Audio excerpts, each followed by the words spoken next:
we have a very special guest, and it's a big deal for us because it proves that we're big time. We don't just have to rely on John Wertheim to be on. We're like a real thing.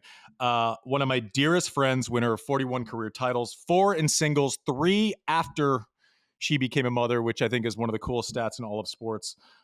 2 majors in doubles. You know someone's really great when you when you've known them since you were like 13 or 14, and then you read a stat that you were simultaneously number 1 in singles and doubles at the same time. Yeah. Anyways, my friend, one of my favorite people on earth, Kim Clijsters. Kim, how are you? Are you hungover, and why? I'm doing good this morning. I got a little run in, got some sunlight in. Still a little horsey voice, but yeah, definitely didn't drink for a long time. And then all of a sudden last night, I don't know, things got a little loose, and we ended up. My husband's team. He coaches a high school basketball team here in St. Rose, and we have 2 of the Belgian kids that play for him. They have a Belgian American passport that play for the school they live with us. So we've been kind of dealing with the whole build up to the Shore Conference final, and so they ended up winning it, which was history made for the school. So we celebrated, and the parents celebrated harder than the kids, obviously, but yeah, fun night. A lot of people ended up sitting in our jacuzzi, which I don't know how all that happened, but that's where it ended, I think. And I went upstairs, and that's where it ended for me. So I got a good night's sleep in anyway. Pass along our congratulations to Brian. Is he a lightweight also, or can he handle his liquor? He's getting older, and Okay. he's not handling it as well as before. Or maybe he just tells me he has the headache, so it kind of take over the duties today. So he gives him Ah, give himself a little bit of a break. No, he's yeah, he definitely is a better drinker than I am. so catch us up. What does life look like day to day right now? I know you have 3 kids. Brian apparently a drinking problem. Like, what is what what does it look like day to day? Jada, so Jack, Blake. Where are they? How old are they? What does life look like? so Jada is about to turn 16. That's She's yeah, crazy. she got her driver's permit and all that stuff. So we're going through all that. She wants to start driving, and she's all excited about all that. She has a boyfriend, and Oof. um, which is, I don't know. We kind of start. My husband and I, we have the discussions of like the European parent, which is where things are a little bit more open and a little Yeah, more yeah. outspoken, and then the American side, his side of the family, where you don't really talk about a lot of those kind of things. And so we've had some pretty funny conversations in our household recently. That's interesting. But no, but she's doing well. Jada plays basketball, loves it, and is likes going to school, likes high school. So yeah, life is good for her. And then we have 2 boys. Jack, who's 10, he likes playing basketball. He also likes he's into theater. Um, and then we have Blake, our youngest, who we call him Wreck-It Ralph. He Everything he touches, or he tries to do the nicest things for us, like he wants to set the table, or he wants to, and he'll like end up like something always breaks, or he'll spill some, like it's everything with good intentions but just clumsy. And but yeah, so, and then we have the 2 kids from Belgium living with us, so we have 5 kids in the Wait. house. You have 2 kids from Belgium living in your house, so you have Yep, 5. You have 5 5 kids, yeah. like So minors in your house at the same time. right? So what my days look like is laundry, cooking, cleaning, laundry, stay like trying to stay up with the day to day kind of practice clothes that they use, and that's kind of my battles, and my yeah, is usually with the laundry room or with the kitchen when I don't know if I feel more guilty or less guilty of having you on. I don't know if it sounds like you need a conversation with an adult outside of your husband, or if I'm keeping you away from your daily chores. No, so I've actually felt like I've been on a vacation because their parents have been over to visit, because for the last 2 weeks. So I've had help, like they're staying with us as well. So I've had help from the mom, who literally, as soon as I've dropped off like my kids at school, I come home and the kitchen is spotless. Like it's like the easiest thing. So I felt like I've had a little bit of a vacation, having 2 other adults living with us. Um, yeah, so it's been great. They're going home tonight, so I have to start getting back into kind of getting up a little bit earlier, and doing it by myself. Any tennis, or is it all pickle now? No, definitely tennis. The guys that I hit with, one of the guys that I hit with here in New Jersey most of the time, he moved to Texas recently. So, kind of, yeah, looking through to see like who else can I hit with over here, and but starting to yeah, hit with a new guy here in New Jersey for about 3 days a week. Isn't it weird how like I just went through this thing and I posted it on Twitter last week. Like I haven't switched rackets in 25 years, and the only ones I actually, and it's not like I have the new model of the racket. I only have what I brought off tour. I mean, you saw him last year, and I, I I know. stink. I stink at tennis, anyways. But it's amazing. You can be number one in the world. You can have won 4 majors, and you still have to like find someone to hit with, and it's like a weird thing to not have the person you hit with still there. Like you could I figure out know, everything all over the world, but it's right? like I don't have anyone to play with. No, like I've actually gone like to hit with the girls at like one of the universities that's near us here, like Monmouth, just to like to go hit with them a little bit. Like the oldest kid that's living with us from Belgium is he just signed with Villanova, so I look forward to like going to see if I can hit with some of the kids while we're in Philly, and Yeah. so that will be fun. But again, like it's a new world for me as well, right? Moving from like Europe almost 4 years ago now, just to kind of I guess as a mom, you want the kids and the household to be settled first, right? When you move, like, and then my own needs and my own priorities kind of they come in second. So I feel like I'm at a stage now where I'm like, okay, like now I can start doing the things, like that I can do when the kids are in school. Like who can I hit with? Where can I go work out? Whatever, like all those things. So I've kind of put a lot of that stuff on hold since we moved. But now it's fun, like to start to yeah, focus on myself a little bit more again.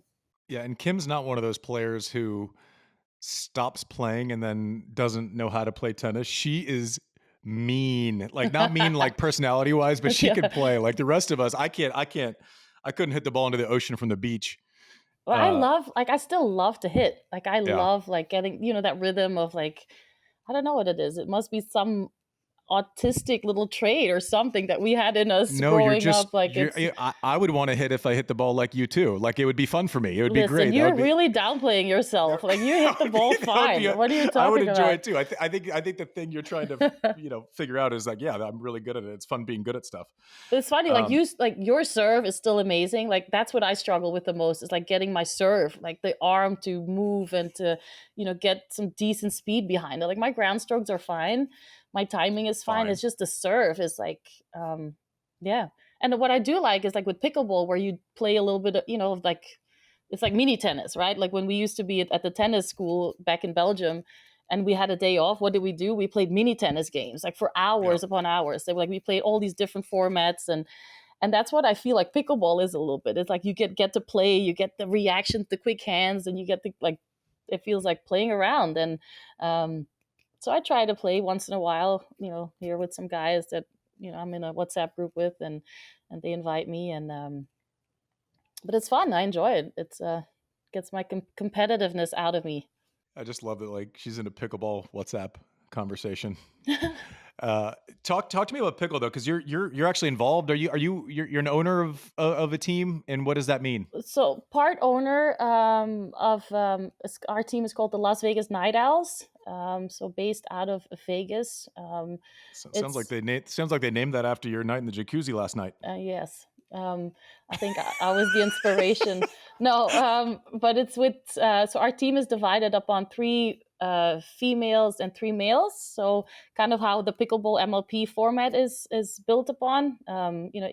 Equal playing rights, men and women, and um, so the two female owners are Callie Simpkins and Caitlin Kerr, and then we have the main shareholders are Nighthead, and then Tom Brady is really good friends with them, so um, he's also a part of it. That's cool. Does Brady know anything about success in sports? Listen, it's really funny. He does. I mean, I'm sure, but like when I drop my kids off at school, I've never had people come up to me and ask me when that news came out about the pickleball league. They're like, "Do you have Tom Brady's number? Have you talked to him?"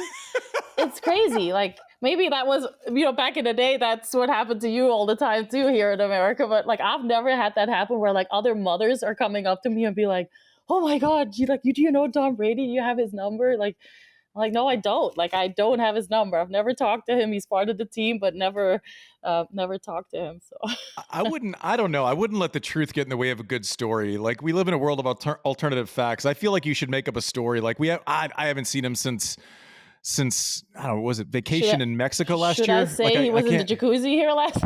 Yeah, just be like, yeah, that's No, something. no, I can't do that. Something. Oh, we only get together like 4 or 5 times a year. Something like that. Just kind of a Yeah. just see what happens. See where the rumor mill goes. Now talk to me about like okay, so you're an owner in pickle. You obviously know the world of tennis backwards. What was appealing to you about pickle, and why am I wrong to think that it'll never work on TV? I don't know if I think you're wrong. I Oh, do. God. No, I have a hard time watching it on TV as well. Like, I agree with you on that part. I do think it's incredibly fun to watch live. Um, when I've been to a few of the pro events, and when you get to see the pro players play live, it is incredible. Like, how quick their hands are, how well they move their feet, both male and female. Like, it's so much fun to watch. I feel like the competitiveness of each point at the pro level is like, there's so many exciting points, like point after point. They hardly make any mistakes, and it's so much fun to watch live, but on TV, and I try to watch it too, and I just have a hard time. Like, you know, I don't know if we're spoiled in tennis because our sport is organized so well when it comes to camera work or TV, or whereas like I'm always feeling like I'm left out on so much more information. Um, when I'm watching pickleball on TV, but I do like it. When I'm there at the events and I watch it live, I do think it's fun. Yeah, And I it's watched your game last year. I guess it was already, right? It's already a and year ago. wasn't that a treat? That was fun. Yeah. That was but it actually leads to a point where, so as you before you got into it, I have my little very professional notes here where my son drew something on the top also, but I said that, like, you're going through the pickleball and like what the problem is, and I said the pacing is weird, right? Like, you get into it and everything feels like it's kind of in a rush, and you don't actually have the ability to digest and or understand, be told like kind of what's going on. And from where I sit, it's almost as if the better you get, the slower the entire game gets, into Right. where, it's like it's slow during the points and then everyone's in a rush to start the next one again. Like, so Yeah. the pacing just feels a little strange. Whereas if you're watching Rafa in a fifth set, you it's a shorter point, but then you can actually explain, digest, and then kind of build some anticipation with the crowd. And in pickle, it just seems like the wrong parts are slow and the wrong parts are quick. If that makes But that's sense if you a compare it little to bit, tennis, I think, right? Like, which is going to be the comp though. I mean, have you ever played padel? I've watched videos and it looks so cool, and I have It's not played so it, and fun. everyone says it's awesome. It's so much fun. Like, but it's the same thing. Like, it's. I think pickleball is easier like access to an older generation of people that would like to play, like kind of a racket sport. So I think it's easier than a padel or tennis. So I think for on the amateur level, I think pickleball is very, very approachable. Padel is tough, because you use the walls. There's a lot more rotations. It's different, a different reading of the game, but it's also so different. But nobody really compares padel to tennis, right? Whereas with pickleball, like, I feel like there's that comparison all the time of yeah, like in tennis they do this and pickleball doesn't do that. Like, it's I don't think we should compare it. Yeah, I think the comparison comes because the real estate on a club level for pickleball makes a lot more sense than tennis courts. So It people are does losing in their that tennis sense. courts, Yeah, and you got to have someone to blame or something to that's blame. It true. can't That's it can't true. just be like we need to adjust over time. Right. But do you still play pickleball? Not if No. I can help it. No. If yeah, I went and I made my ESPN commentary debut 2 weeks ago, and sitting right there next to Chris Fowler. The only thing that didn't seem like it was uh, kind of something that would happen naturally is that we were watching pickleball instead of tennis. So that's where my life's at. I'm actually now a pickleball commentator Listen, So Andy, all, I donated an hour tennis lesson to the school here for charity, and I got the call from the lady, and she's like, "Yeah, I bid it for the hour tennis lesson, but would you mind if we go play 2 hours of pickleball instead of tennis?" come on. And I was like, "Okay, I guess that's where I'm at." Like, so Yeah. I Well, went to play pickleball with I think it was about 8 ladies, I think, and there was a lady that was actually 83 years old and has a tennis background. Was loved that pickleball is out there now, and she can't be on a tennis court, but was able to play pickleball, and so it was actually a lot of fun. But funny that my tennis hit got turned down for a pickleball that's a session of shot. 2 hours. As much of a shot to the ego it was for me that the first time I had any outreach from ESPN was to do a pickleball event. That one would have stung me a little bit too. Like, hey, well, I'm giving you an hour. That's great, but also, can we play pickleball instead of tennis? That's a rough one. I will say though, I get in trouble because I say stuff about pickleball all the time, and I love it. I think it's a blast to play. I get it. I think it's awesome. I think it's really added value to orthopedic surgeons everywhere. Um, but I do think it's fun. I do think it's a great intro. I don't think that they need to be treated as adversaries. I think it's a nice kind of invite to tennis. Also, I think the more people that play pickleball, it's going to be that waterfall effect where I think naturally we'll have more people interested in tennis if there are more people Yeah, playing in pickleball and seeing a tennis court. And I'll tell you, my son Hank. Um, our daughter Stevie likes playing tennis, and so she'll go. But Hank's like, no tennis, don't like it, not into it. So he goes and has like a pickleball lesson where he just runs around and has fun. yeah, Uh, Hard courts were wet, clay courts were less wet. So he kind of went in on Stevie's tennis lesson a couple weeks ago, and he could all of a sudden play tennis because he had been playing pickleball for 6 months, right? So I'm going, oh, okay, so that's a good marketing thing that yeah, pickle's completely missing, right? It's like start and pickle, use it as a kind of a training mechanism. And so I get a video of him hitting balls and all that. I'm like, was he able to do that? Like when did he start playing yeah, tennis? But there was a direct correlation to where now he's kind of on the fence. He's like, okay, that was pretty fun. I can play tennis. Anyways, I think they can all live in the same sandbox. It's just that for one sure. sucks to watch on TV. That's all. That's the only deal, you know? Listen, keep up the commentary. Go to the tennis channel when they're live streaming the pickleball tournaments, and then start Start doing doing it. Yeah. commentary. I It was will thinking draw a about lot of people. yeah, I was thinking about doing that for pickleball, but then I figured like would that many people watch a live stream of a nap? Have you ever seen I didn't know. have you ever seen that the video of I think it was Snoop Dogg and Kevin Hart when they're talking over the Yes. Olympics? Like that's what you can do that on Beautiful. pickle. It was so That good. would actually that's actually a good idea. We've been thinking about the wrong thing. Simulcasting tennis matches is not our business, Mike. In Social Sophie, I think it's actually just ripping. No, but on a gummy. Oh, that's a step too far. That's a step too far. That's a step too far. You can't say that.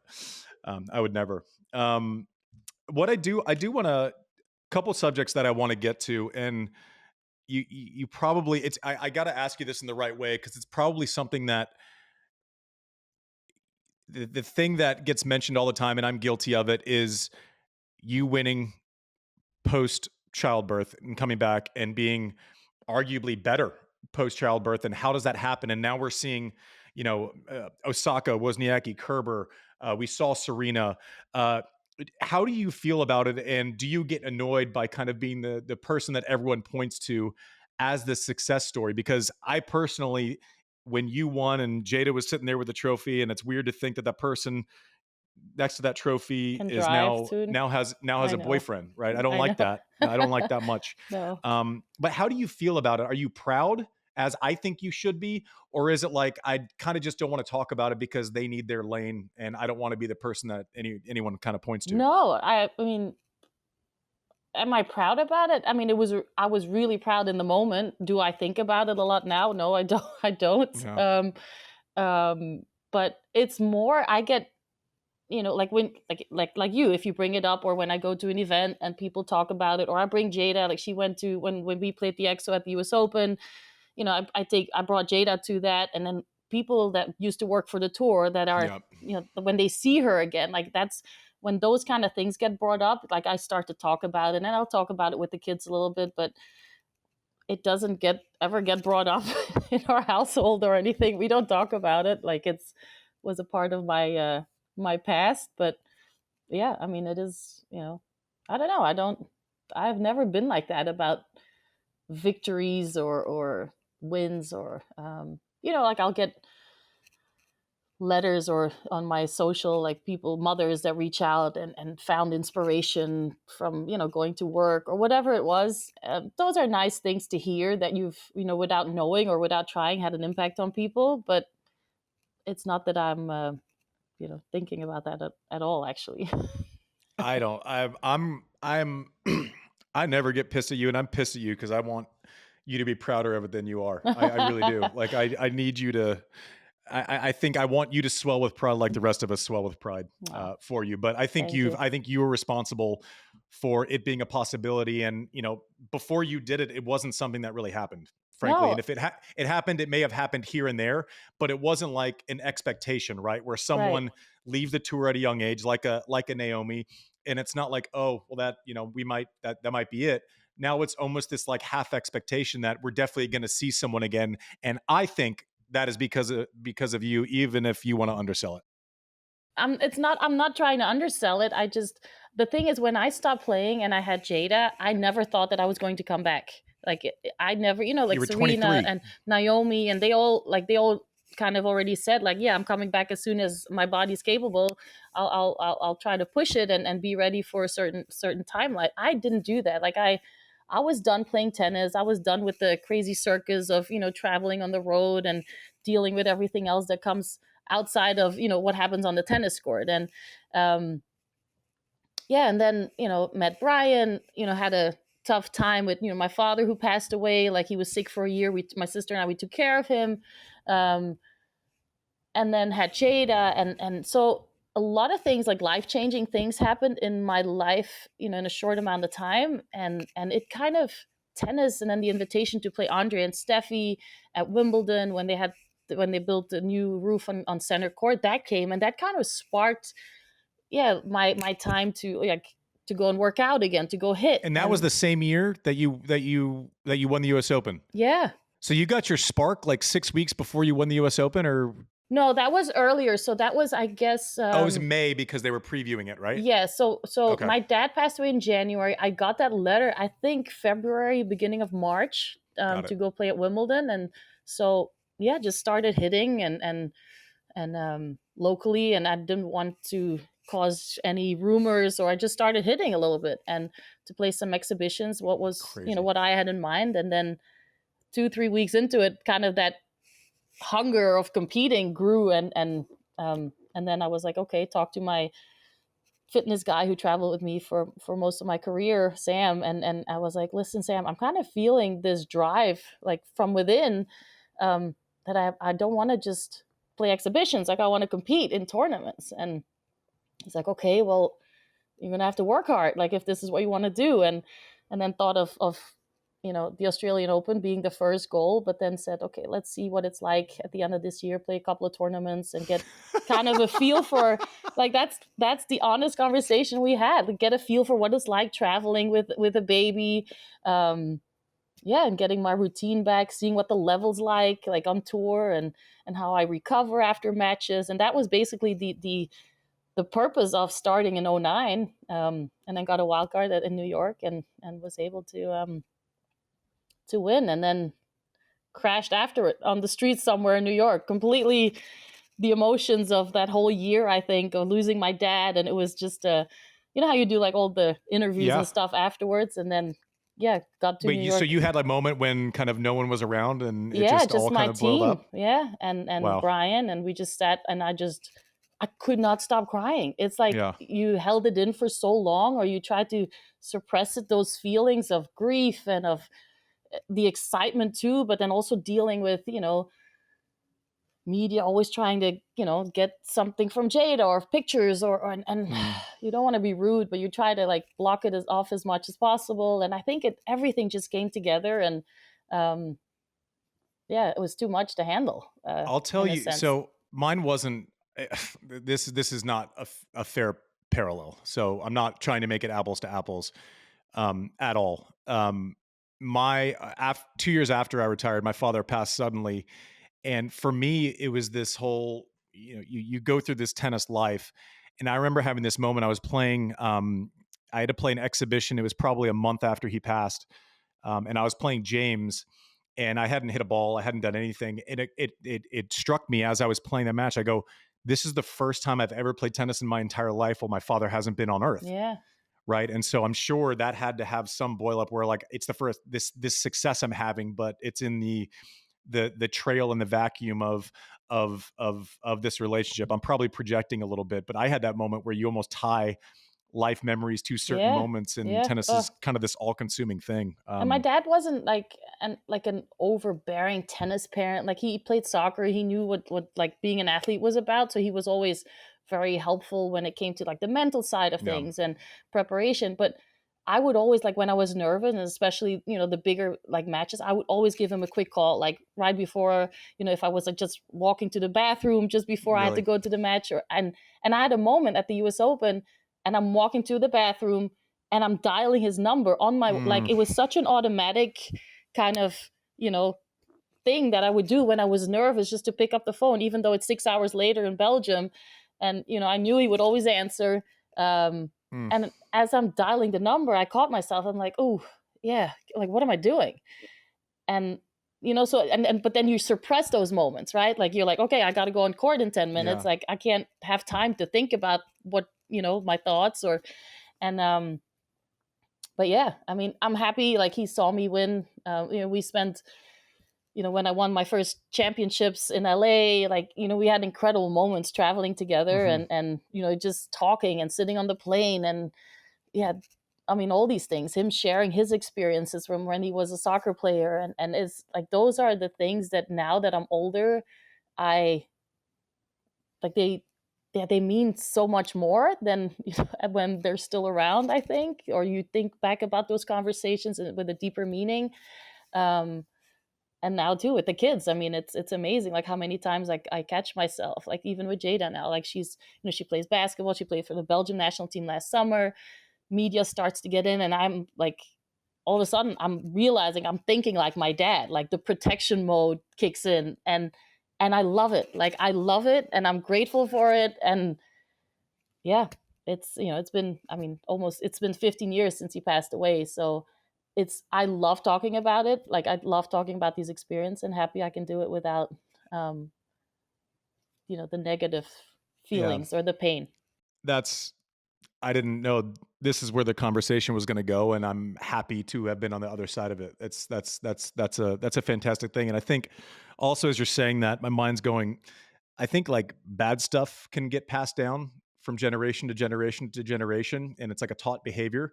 But it's nice to see the counterpoint of something good and a great example, and now it's specific to a certain sport or a lifestyle.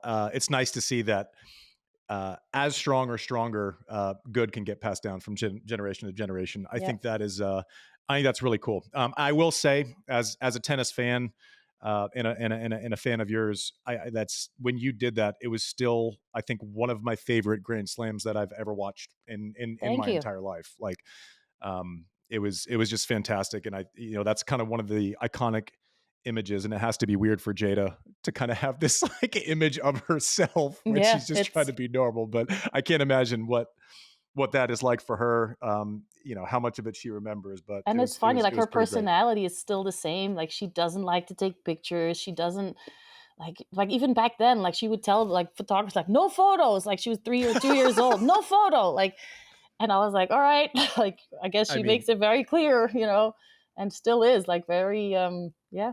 it is kind of funny to have a picture of someone who's 2 feet tall going no photos. That's a funny. That's just anyways. But I love that story. Thank you for sharing with us. Something we've been texting about the last couple of days, and you have I think you have an interesting perspective on it. Is last week we saw Simona Halep in court again, trying to appeal a suspension. John Wertheim in the last segment went through the timeline of positive tests, uh, coaching changes, team changes, kind of this vortex that has gone on around Simona for the last 18 months. Some people are like, well, it is what it is. You take what you take, and then some people require or want a little more nuance with the situation. She's now suing the supplement maker, and it's just been a mess for someone who was generally really liked and respected in the Right. sport for a long time. I'm gonna do the thing that annoys me when I'm on the other side of it and ask a very vague question. But what's your take on the situation? And are you upset about it, concerned about it? Are you mad that people don't have the patience to actually deal with it in nuance? Uh, What's all your the take on it? above, all the above. I think obviously I was very surprised when you hear the news, and you know I don't know Simona very well, but I know her well enough, I think, to kind of have a little bit of a judgment that it's something that I do believe that she didn't take anything on purpose to um, you know put her career in a situation like it is today. Um, Yeah, I but mean, I do. and sorry to interrupt, but it is like she would be, and it's going to be that's another whole conversation. She would have been a first ballot Hall of Famer, number Right, one, like instant vote, no problem. right, And it's you're basically asking the question: would I put that at risk? right, At 30 years old? right, Yeah, right. which And I is think to me the biggest red flag is the team. Like I have a hard time, and I get it. Like I get that she took the supplements, and she has to be aware. Like we've been in the situation where you get sick, or you have to check everything. Like I've had to, anything that I had to, or that a doctor prescribed, I had just checked with with the WTA, with the doping committee. Like, is this clean? Can I get an approval? If you don't do that, there's always a risk that something could go wrong. But in a situation like this, and I'm so like for women especially, when you have coaches that take over your team, where I call it manipulating. I don't find another word for it. Taking control of everything that happens around an athlete. I do have a hard time with the fact that in this case it's Patrick. He does a video, says, okay, this was, I think it was collagen or something, a collagen product that we had, or his team had proposed for her to take, and that she takes it without any hesitation, where you trust your team, where you trust the people around you, that they know that they're doing the right thing. And then that happens on such a, I have a really hard time that there is no consequence for the team, for like that it's just the athlete. Yeah, when you yeah. trust your team. He's kind of and we're talking about Patrick Mouratoglou, where she basically flipped her whole team, and he was kind of in control, brought in his people. But it stinks because she's going to end up being potentially the poster child of a conversation. It's like, okay, well, this guy who comes in is great at self promotion, right? He's his website. I went on it the other day, and it's like 18 different photo shoots. It's like a prepackaged, situation. I say is like it's like When Puff are you Daddy doing jump. yours? When are Yeah, you no, doing your no, it's like Puff Daddy who he used to like jump into every music I video in know, the yeah. '90s. Now Yeah. that's like him in player boxes. But Yeah. it's interesting because I kind of feel the same way. I'm not sure what the punishment is, and I understand the way that the rules are written. We are all responsible, but it also bothers me that one, there wasn't an immediate I'm out front, not just a video, but I'll take your questions. I like if I would have done that, if I would have been a part of giving someone something and them trusting me with it, I would have been out there trying to take as many bullets as possible Yeah. for that person, right? Like saying, I did this, I gave it to her, it's my fault. I understand she's the only one that can pay the price because it's in her body and it potentially benefited her. Yeah, but it is a weird thing, and I don't know how to digest it. Kind of the male female of it all, but it just seems like it's a tough situation when she's going to court on the same day that he's releasing top 5 lists on Twitter for servers. I agree. Like, I agree. It sits so wrong with me, and I'm trying to. put myself in the situation of, you know, understanding, like, yeah. And I'm curious just for the future of like the WTA, the like everything, like 'cause this can happen over and over again. We've seen it in the past where you have these coaches that come in and they take over the life of a player, and they want to be in control of everything and everybody that talks to the athlete. And it's yeah, it's definitely a huge red flag, and I feel really bad for Simona. But again, we don't know the whole truth, but I hope that she gets her time. And I guess she was able to defend her case last week or something, or and she's waiting for like the verdict to Yeah, I come feel out. like Or I feel like we're in a long process of I don't know if there's new information coming out. So I feel like we're almost stuck in the loop of getting a more sympathetic ear to right, deliver the same information, which is rough. And you'd hate to see one of our greats this be it. right, And the general consensus, and I don't know if it's right or wrong, and I wrestle with this because like I have opinions where someone gets popped, and I can name, you know, fairly or unfairly. I remember Mariano Puerta made the final and played Rafa, and this guy became an animal, right? And then he popped, and I'm like, oh, that's not that surprising. Whereas when it happened with Simona, I don't know Simona, right? I don't we hi bye, a million of those tennis acquaintances that you see in a hallway, but you don't, haven't really spent time with someone. I was stunned, and similar to yeah, what you were saying, and not dissimilar. It's now we have a couple of women with Maria and Simona, and how does the Hall of Fame take these cases? And is there nuance, and is there a conversation, or is it like other sports where it's just no? If you've had any sort of dalliance with performance enhancing drugs, publicly, is it just over? So I think it's weird. I think Simona is in the unfortunate position of she's going to kind of set precedent in a bunch of uncomfortable ways, yeah. while it seems like no one else involved in the decision making is actually paying the bill for it. And that's yeah, you're absolutely right. Um, that's a downer to finish It on because there is. was so much good stuff in this conversation. But I would just say, if I had to give you one piece of advice right now, Kim, is just Advil, water, maybe a touch of Pedialyte, um, Cure, ginger ale, a cure. sneaky hangover cure. I'm just saying for the rest of your day.